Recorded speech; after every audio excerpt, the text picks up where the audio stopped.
All right, today we're going back to section 8.2, our arithmetic sequence and series section, and our focus is going to be on arithmetic series, which is the sum of the terms in an arithmetic sequence.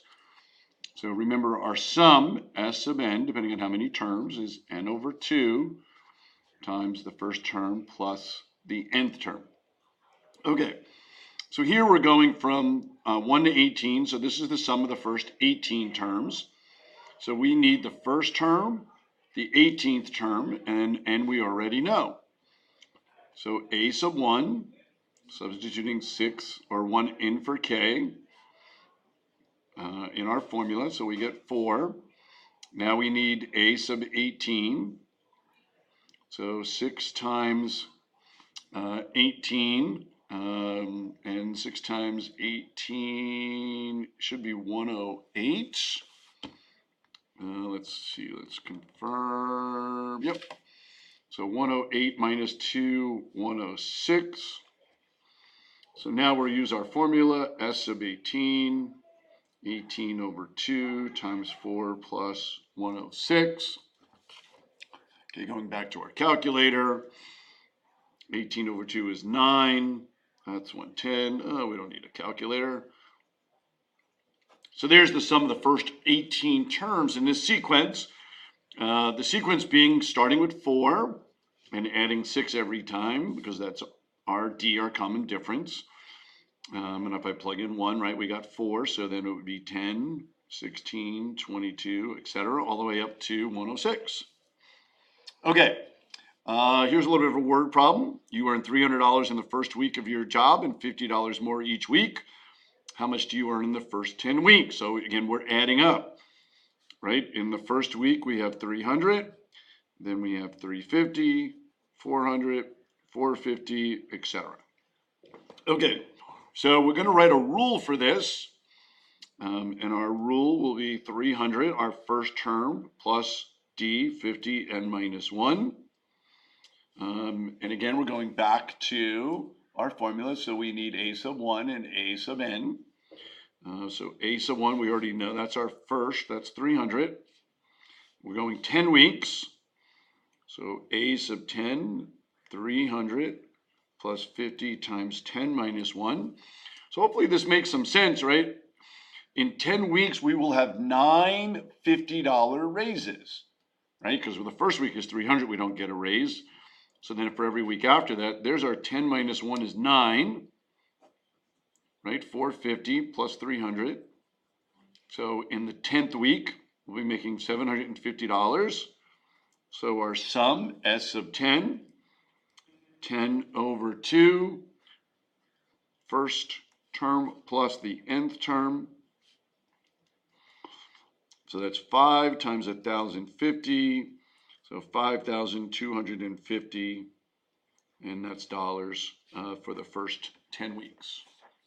Okay, let's look at one more problem. And here, we are solving for n, so they're giving us the sum. Okay, so again, let's go back to our formula. Here's the bell to end our lunch period here. Okay, so we're solving for n. Our sum, that's 180. Our first term, here's our rule. So if I substitute 1, I get negative 2. Excuse me, so there's a1. So n over 2, a1 negative 2 plus, whoop, that shouldn't be a2, that's a sub n. Okay, so now the question is, how do we represent a sub n? Well, a sub n, remember, is our rule, right? That's a sub n. So using what we know, our first term is negative 2.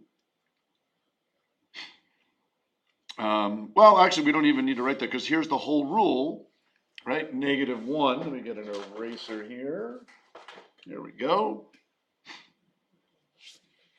Right, there's the whole rule. a sub n is 2i minus 4, right? So we're going to substitute, and actually this should be an n, just so we have our same variables.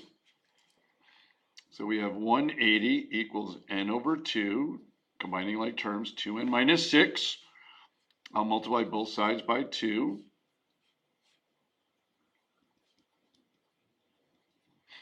And as I distribute, notice we end up with a quadratic equation. So we want to set that equal to 0.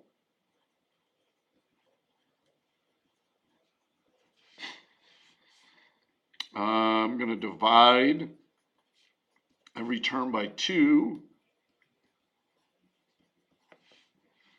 And so now I've got a 1n squared. That's nice. So I'm looking for factors of 180